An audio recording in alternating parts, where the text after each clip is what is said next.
pipes SOLIDWORKS. The document models is in design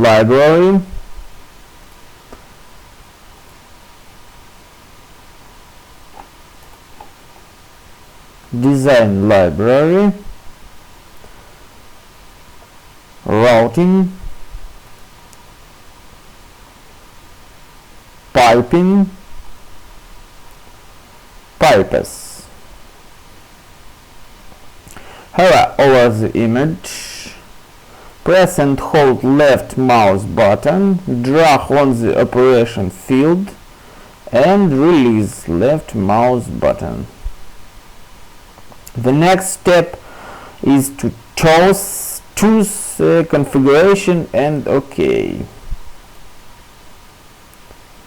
And exit from the inserting components.